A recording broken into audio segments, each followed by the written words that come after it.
सबसे पहले एक सवाल करती हूँ कि हम जब वोट देते हैं, जो हमें ताकत दी गई है, जो हमारा हक है, हम ये वोट क्यों देते हैं कि हमारा एक नगर सेवक मुंतखब आए।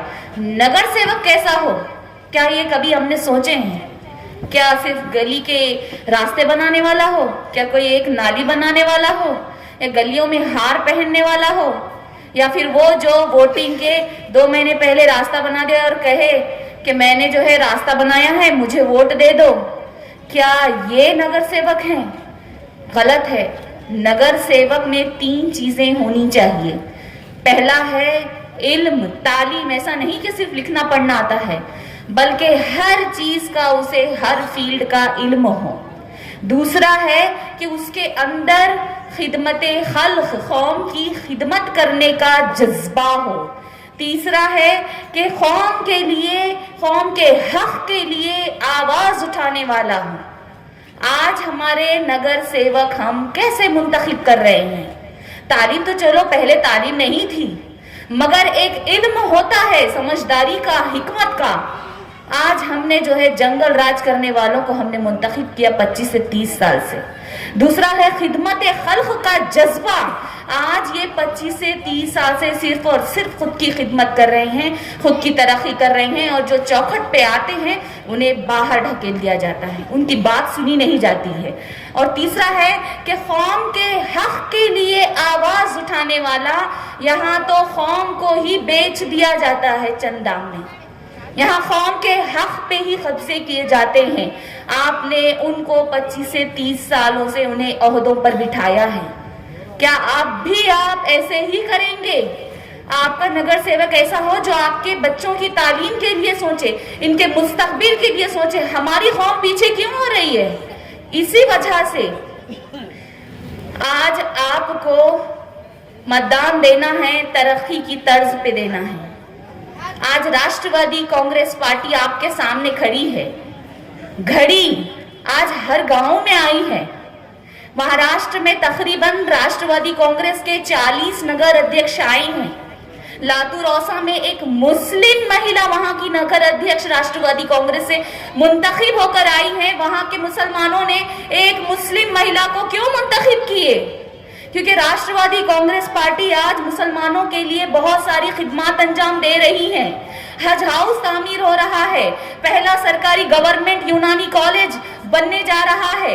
हमारे बच्चों की स्कॉलरशिप अजीत दादा साहब ने 30 करोड़ से बढ़ाकर 500 करोड़ का बजट उन्होंने मंजूर किया है। आज हमारे कौम के लिए काम करने वाली पार्टी आज सिर्फ और सिर्फ राष्ट्रवादी कांग्रेस पार्टी है। और जहां नांदेड़ की सियासत की बात है तो नांदेड़ में बीजेपी को टक्कर सिर्फ और सिर्फ राष्ट्रवादी कांग्रेस दे सकती है, सिर्फ और सिर्फ घड़ी देने वाली है। बहरहाल आपको 15 तारीख को 4 बटन घड़ी के दबाने हैं। कितने? 4 दबाने हैं। पहले बॉक्स में 2 हैं घड़ी, एक ऊपर नीचे, दूसरे बॉक्स में 1, तीसरे बॉक्स में 1। आराम से, परेशान नहीं होना है। वैसे भी हमारे हर घर में घड़ी है। हम सुबह उठते हैं घड़ी देखकर, सोने से पहले घड़ी देखकर सोते हैं, अजान होती है घड़ी देखते हैं, खाते हैं घड़ी देखते हैं। तो हमें कोई परेशानी नहीं आने वाली है। और खास बात यह है कि पतंग वालों के भी घर में घड़ी है, पंजे वालों के भी घर में घड़ी है, उन्हें भी हर दिन घड़ी देखना ही है। क्योंकि आने वाला वक्त 15 तारीख का वक्त घड़ी का होगा या नहीं? तो 15 तारीख को 4 घड़ी दबाइए। ऐसा मत कीजिए। अभी तो कई जगह जो पाकिस्तान नगर हमीदिया में लोग बोल रहे हैं कि बाजी हम 4 घड़ी तो देना चाह रहे हैं, मगर वो जो है पंजे वाले बोल रहे हैं कि पहला पंजा दबाओ, 3 आप घड़ियां दबा दो। कौन बोल रहे? जो 25 से 30 साल से बड़े बड़े ओहदों पर रह चुके, आज उनके हालात ऐसे आ गए कि अल्लाह के नाम पे एक पंजा दे दो। सही बात है। अभी तो एक यहाँ पे भी खबर आई कि एक पतंग, पहला पतंग दबा दो, 3 कुछ भी दबा दो। ये हालात है इनके। ये अपने पार्टी को, अपने पैनल को नहीं लेकर चल सक रहे। ये आपको क्या लेकर चलेंगे 5 साल?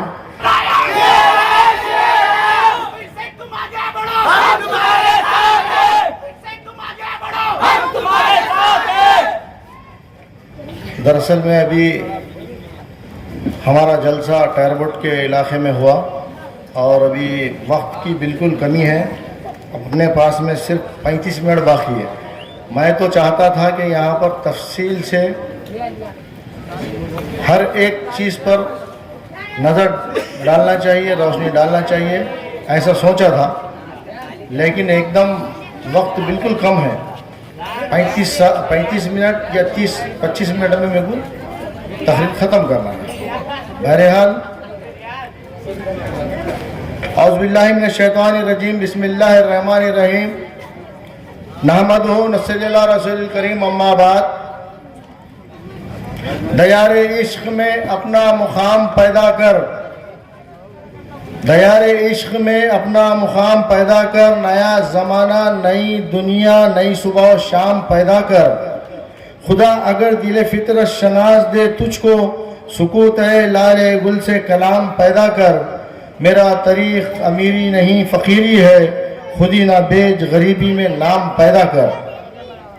ये शेर दरअसल में अल्लामा इकबाल का शेर है और मैं हमेशा ये हर जगह पढ़ता हूँ। इस शेर के अंदर बहुत गहराई है, लेकिन इसकी तफसील में मैं अभी नहीं जाना चाहता क्योंकि वक्त की बिल्कुल कमी है। बहरहाल आज के इस इंतखाबी जलसे के उम्मीदवार 4 कैंडिडेट डॉक्टर अर्शिया साहिबा, बशीर साहब पठान, दस्तगीर भाई और स्टेज पर बैठे हुए हबीब मौलाना साहब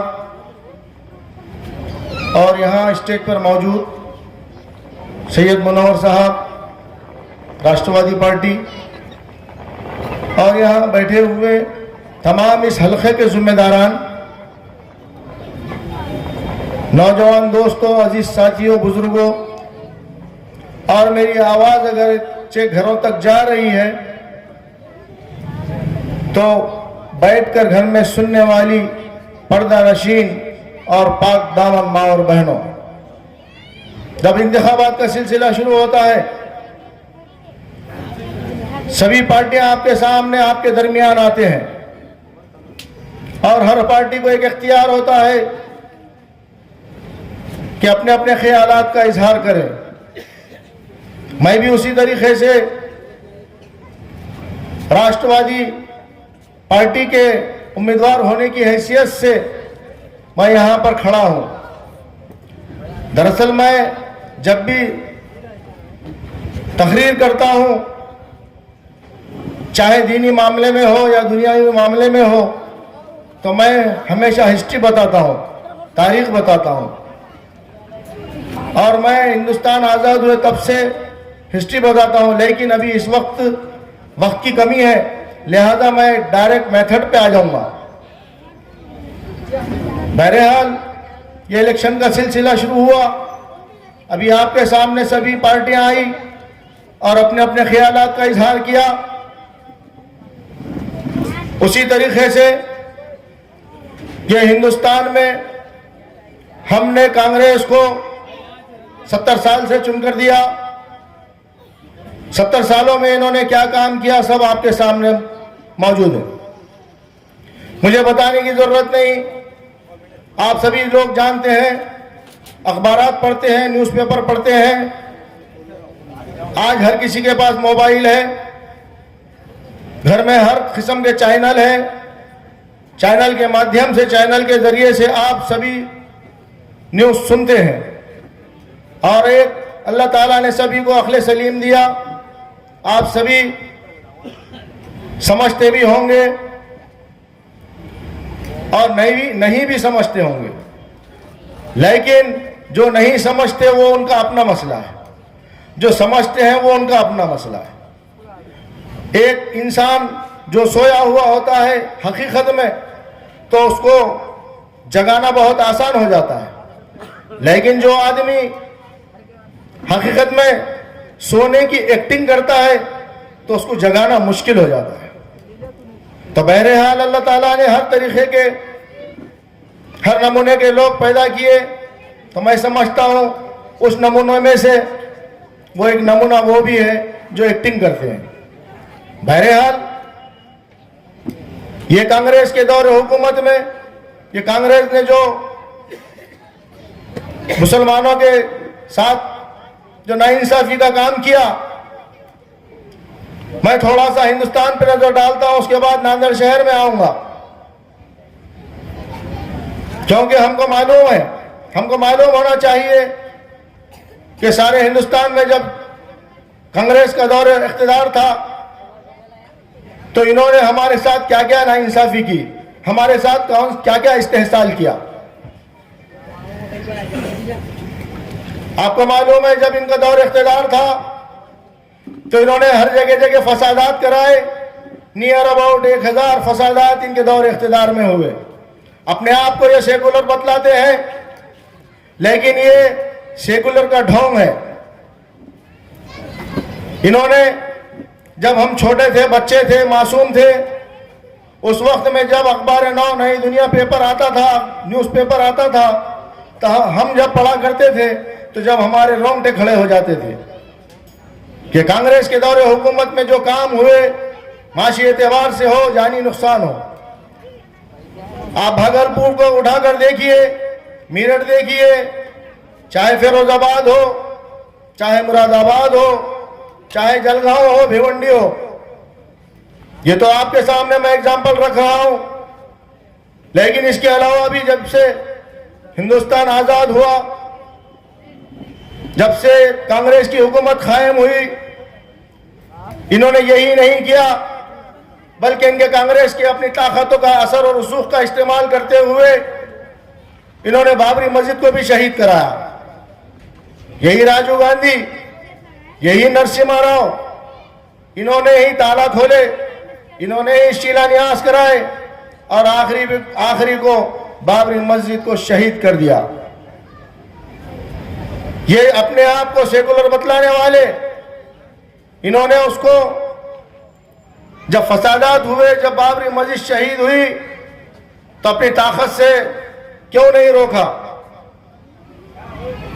तो ये क्यों बेवकूफ बनाने का काम कर रहे हैं? बहरहाल ये तो हिंदुस्तान का मंजरनामा था। मैं ये हिंदुस्तान के पस मंजर में बात कर रहा था, उसके बाद में मैं आपको नांदेड़ की बात कर रहा था। नांदेड़ शहर में ऐसे तो कई एग्जाम्पल दे सकता हूं, लेकिन मैं एक एग्जाम्पल दूंगा। जमाने माजी में आबिदीन मस्जिद के सामने से एक जुलूस गया और जुलूस जाने के बाद आबिदीन मस्जिद, कुछ शरपसंद लोगों ने उस मस्जिद में दाखिल हुए और घड़ी तोड़ दिए, वहां के जानिमाज फेंक दिए और वजू खाने तोड़ दिए। इस तरीके से नुकसान किया। वक्त के चीफ मिनिस्टर थे कांग्रेस के,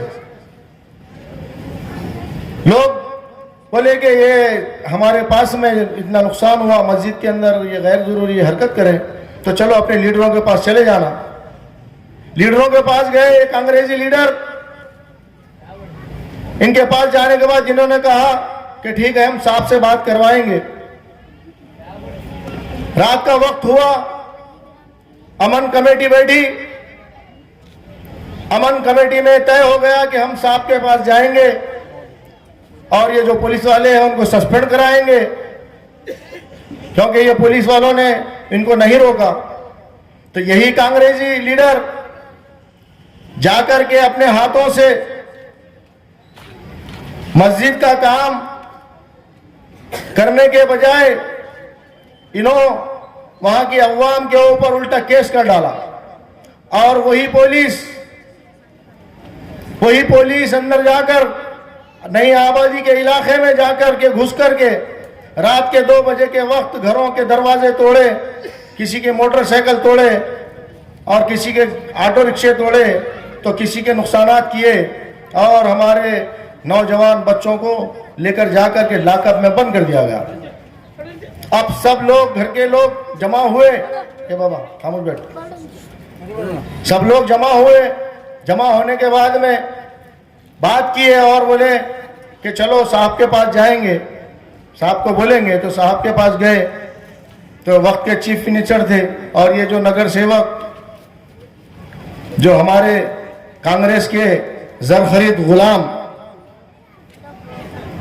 इन्होंने क्या कहा कि साहब हमारा ये नुकसान हुआ, ये नुकसान हुआ और इसके लिए कैसा करना चाहिए, ये पुलिस ने ऐसा नुकसान कर दिया, ऐसा होगा ऐसा होगा। नहीं तो उन्होंने बोले कोई बात नहीं है, हम इसका इंतज़ाम कर लेंगे और इनका जो मुआवजा है, इनकी जो परेशानी हुई ये गरीब लोगों की, इनका मुआवजा हम दे देंगे। तो मुआवजा देने का जब तय हुआ तो पुलिस के खिलाफ कार्रवाई होने के बजाय हुआ ऐसा उल्टा कि जिनके घर तोड़े गए, जिनके दरवाजे तोड़े गए, जिनके ऑटोरिक्शे तोड़े गए, जिनके मोटरसाइकिल तोड़े गए, जिनके घर के दरवाजे खिड़की तोड़ करके घरों का नुकसान किया गया, बच्चों को बंद कर दिया गया, उनको एक चेक दिया गया। आप सुनकर ताज्जुब करेंगे, ये कांग्रेस का दौर रहा। मैं नांदेड़ के पस मंजर बात कर रहा हूं, मैं कोई दुनिया के कोने की नहीं लेकर आया बात। आप ताज्जुब करेंगे, उनको जो चेक मिले आप जाकर पूछिए उनको, किसी को 10 रुपए का चेक, किसी को 50 रुपए का चेक, किसी को 30 रुपए का चेक मिला, जबकि खाता खोलने के लिए बैंक में 2000 रुपये 1000 रुपये लगते। यह है हमारे साथ, मुसलमानों के साथ नाइंसाफी। अजीज साथियों, मैं यही कहने के लिए आया। वक्त तो अगरचे रहता था तो मैं आपको बहुत कुछ बताता था। अब ये इनके किस्मत अच्छे, ये नारियल फोड़ू के किस्मत अच्छे कि यहां पर मुझे वक्त नहीं मिला, मुझे सिर्फ 10-15 मिनट ही मिल रहे। नहीं तो मैं एक एक चीज खोल के बता देता था कि इनको 50 साल से, 40 साल से, 35 साल से जो चुनकर दिए तो इन्होंने क्या गुल खिलाए, इन्होंने काम क्या किए। अरे सैयद शेर अली नारियल फोड़ू, आपको कौन सी ऐसी चीज सताई, कौन सा ऐसा रिज़्क सता रहा था जो नारियल फोड़ करके कुक्कू डाल रहे, कहीं अपना गेरू डाल रहे। अरे मेरे भाई, ये क्या कर रहे हो तुम? अवाम ने तुमको चुन कर दिया, आप काम करने के लिए गए, आप क्या काम कर रहे हो? कभी कांग्रेस में जा रहे, कभी एमआईएम में जा रहे, कभी इधर जा रहे, कभी उधर जा रहे। चेहरा तो वही है और पार्टी का इधर से उधर, कभी उधर से इधर, इधर से लुढ़क रहे, उधर से लुढ़क रहे, उधर के वार्ड से खड़े रहे। अब उधर वहां पे काम नहीं हुआ, वहां पे काम नहीं हुआ तो यहां पे वार्ड नंबर 12 में आके खड़े रह गए। वहां से क्यों हगाल दिए वहां पे लोगों ने? वहां पे अवाम बैठी वाली है। अगरचे ये नारियल फोड़ू अगरचे वहां पे खड़े रहा कि हम पूरे औरता मिलके मारते, इसलिए इन्होंने क्या करे, अब इधर आ गए वार्ड नंबर 12 में। अच्छा, जो इलाका वार्ड नंबर 12 का था आपका, तो सैयद शेर अली आपने क्या काम किए? मैं आपसे सवाल करता हूं, आपको 35 साल से चुनकर दिए, आप ही बताइए। यहां पर हम जब इस इलाके में घूमे तो ना नाली बराबर है, ना पानी साफ और शफाफ पानी पीने को मिल रहा है। हम यहां पर देखें, बड़ी बात तो नहीं, मैं समझता हूं ये जो पानी है हमारे अवाम को साफ और शफाफ मिलना चाहिए था। ये इनका हमारा अपना नुकसान हुआ, ये हमारे मासूम बच्चों का नुकसान हुआ, ये हमारे बुजुर्गों का नुकसान हुआ। जब वो गंदा पानी पेट में जाता है तो कई नमूने के बीमारियां जोर करते हैं। आप कोई माहिर तिब से पूछिए, आपको तो तौफीक नहीं हुई, कोई माहिर तिब बना, कोई इंजीनियर बना, कोई 12वीं में पास हुआ, टॉप किया, कोई 10वीं में टॉप किया, तो कभी बुला करके उसकी कोई गुलपोशी की है आपने? अरे गरीब बच्चों के लिए कोई कदम? आप तो टीचर है, जो स्कूल में टीचर है वो स्कूल बराबर चला रहे, नहीं बंद हो जा रहा। 2-2 दिन को झगड़े वहां, हर 2 दिन को एक झगड़ा है। तो तुम्हारे से क्या तवक्को रखेंगे? ये अवाम ने चुनकर दिया आपको, एक भरोसा किया था, एक ट्रस्ट किया था।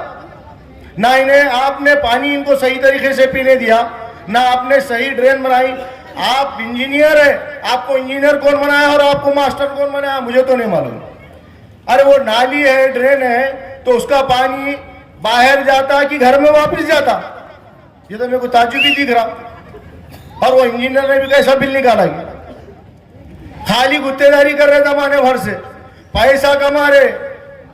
अरे पैसा पैसा पैसा, अरे पैसा हवस के ताजदारों को बिस्तरों पे नींद नहीं आती और गरीब फर्श खाक पर बेखतर सोते हैं। अरे पैसा पैसा मत करिए आप, ये मासूम बच्चों का नुकसान मत करिए। आपका काम था ये मासूम बच्चों के लिए, ये हमारे गरीब इलाके में एक आधा इंग्लिश स्कूल खोलना था जिसमें हमारे मासूम बच्चे कम फीस में पढ़ना चाहिए था।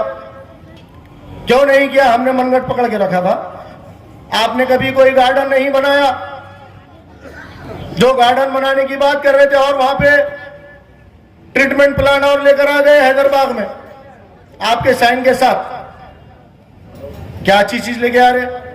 उनके शक्कर के कारखाने कांग्रेस के, उनके बड़े बड़े फैक्ट्रियां, उनके बड़े बड़े कंपनियां, और हमारे पास क्या है तो गोबर का कारखाना। वाह वाह, क्या अच्छी चीज लाए आप, पढ़े लिखे आदमी, एजुकेटेड, वेल एजुकेटेड। आप भी वही, आपके लीडर भी वही। मुखीद को और हमारे मुखीद के पैनल को चुनकर दीजिए। इंशाअल्लाह ये जो काम है, ये जो नालियों का काम है, ये पानी का पीने का मसला है, अल्लाह चाहे तो ज्यादा बड़ी बात नहीं, ये 2 महीने में हल करा के बता दूंगा, 2 महीने में इंशाअल्लाह का। जब मैं चुनकर आया तो चुनकर आने के बाद में मेरे वार्ड में आप आकर देखिए, कोई जगह ऐसी खाली नहीं बचा। जो लोग 40 साल से 30 साल से चुनकर आते थे, पूरे रास्ते वैसी थे, ड्रेन वैसी थी, कुछ काम नहीं था, जीरो था, बंजर जमीन थी। मुखीद जब 2007 में चुनकर गया तो कोई ऐसी जगह बचा के नहीं रखा कि जहां पर मैंने रोड नहीं बनाया, ड्रेन नहीं बनाया, पानी की पाइपलाइन नहीं डाला, लाइट के पोल नहीं खड़ा किया, जहां पे लाइट नहीं गया। जाकर वार्ड में पूछ लेना किसी को, जिसके इसे कहते हैं काम। 5 साल में नक्शा बदल दिया। आप इंशाल्लाह आप मुझे चुनकर दीजिए, इस इलाके को सिंगापुर के जैसा बना दूंगा। अरे ये मूलभूत सुविधाएं, ये रोड है, नाली है, पानी है, लाइट है, ये तो मूलभूत सुविधाएं हैं मेरे भाई। इसके अलावा भी बहुत चीजें हैं। आपको बिजी करके रख दिया गया। आप पानी का झगड़ा करना, आप उनके दरवाजे पे जाकर ये बोलना साहब ये नाली निकालो, साहब यहां पर लाइट लगाओ। आपका वक्त बर्बाद, टाइम बर्बाद, सब बर्बाद। नींद में से उठेगी, साहब के घर के दर्शन दो, साहब के घर के दरवाजे पे आके खड़े रहो। कौन सी लीडरशिप है भाई? इसे लीडरशिप कहते हैं। लीडरशिप का काम वो है कि अवाम को कोई चीज की तकलीफ नहीं होने देना। आज आपको इतने चीखा मारने की जरूरत क्यों है? आप क्यों चीखा मार रहे? क्या क्या ऐसे जल से ले रहे? आप 35 साल से काम करे, इतने भोगने की जरूरत क्या है? आपको तो अवाम ने सिर पे बिठा देना और आपको चुन कर दे देना क्योंकि आप इतने अच्छे काम करें। आपने भूखे खड्डे लेके आए, आपने अच्छे काम करे। अच्छा, एक एरिया जा रहे, दूसरा एरिया बदल दे रहे, एक एरिया में जा रहे, दूसरा। हमेशा कभी एमआईएम में घुस रहे, कभी कांग्रेस में घुस रहे। तो कांग्रेस वालों को भी काम नहीं है, वो एमआईएम वालों को भी काम नहीं है। मैं यही बात बताने आया अजीज साथियों, आप समझ लीजिए कि आपका वोट है, आपका फैसला है, आपका फैसला आप कर सकते हैं। मैं हकीकत आपके सामने लेकर आया हूं। इंशाअल्लाह हमको चुनकर देंगे तो आपके लिए कोई गार्डन भी बनाया जाएगा, आपके लिए, आपके मासूम बच्चों के लिए एक स्कूल बनाया जाएगा, इंग्लिश स्कूल, और आपके लिए ये सड़कें और ये नालियाँ, ये जो भी मूलभूत सुविधाएं हैं, इंशाअल्लाह अल्लाह चाहे तो बहुत अच्छे तरीके से डेवलपमेंट होगा। हमको चुनकर दीजिए, हम इस इलाके का नक्शा बदल देंगे। आपसे मैं ये गुजारिश करने को आया हूँ, आपका फैसला आप खुद कर सकते हैं। आप जिस चीज़ का डिमांड करेंगे आपको वैसी चीज़ मिलेगी। आप अगर चाहते हैं कि सड़े वाले टमाटर खरीदना है तो आपका डिमांड सड़े वाले टमाटर का रहेगा। आपका डिमांड अगरचे रहेगा कि ये अच्छे टमाटर खरीदना है तो आपका डिमांड के हिसाब से आप फैसला कीजिए तो आपको अच्छे टमाटर मिलेंगे। आपका फैसला आपके हाथ है, आपके जहन में है। आपको अल्लाह ताला ने अक्ल सलीम दिया। आप अपना सही तरीके से 15 तारीख को राष्ट्रवादी के पैनल को वोट देकर भारी अक्षर से कामयाब कीजिए। उठो मेरे वतन के गरीबों को जगा दो, काखो उमरा के दरो दीवार हिला दो। ये खामोश मिजाजी तुम्हें जीने नहीं देगी, जीना है तो इस दौर में कोहरा मचा दो। अल्लाह हाफिज़। आज के जो जलसा हुआ, जो सब लोग यहाँ पर आए, मैं उनका शुक्रिया अदा करता हूँ। और जितने भी मैं जब खड़े रहने के पहले मैंने सब लोगों से बात किया था, इंटेलेक्चुअल लोगों से, उन्होंने कहा मुखीद भाई आप खड़िए, उलमाए दीन ने भी कहा खड़े रहिए। इसलिए हम यहाँ पर, हमारा पैनल राष्ट्रवादी का खड़ा रहा है। और मैं सभी उलमाए दीन का और जितने भी तंजीमों ने मेरे लिए जो हमारे लिए जो बात कही थी कि आप खड़े रहिए हमारी हमारी तारीफ़ की और हमको आगे किए, आगे की तरफ कि आप खड़े रहिए, मैं उनका भी शुक्रिया अदा करता हूँ। यहाँ पे आपने कीमती वक्त निकाला, उनका भी शुक्रिया अदा करता हूँ। हमारे माएँ बहनें अगर जो सुन रही हैं, मैं उनका भी शुक्रगुजार हूँ कि आप तफसील से सुना। मुझे मौका नहीं मिला, इंशाल्लाह आप मुझे दूसरी मरतबे सुन लीजिए, सुनिए, कहीं और मौका मिलेगा तो अल्लाह चाहे तो मैं आपको सभी तफसील से बताऊँगा कि ये क्या चल रहा है।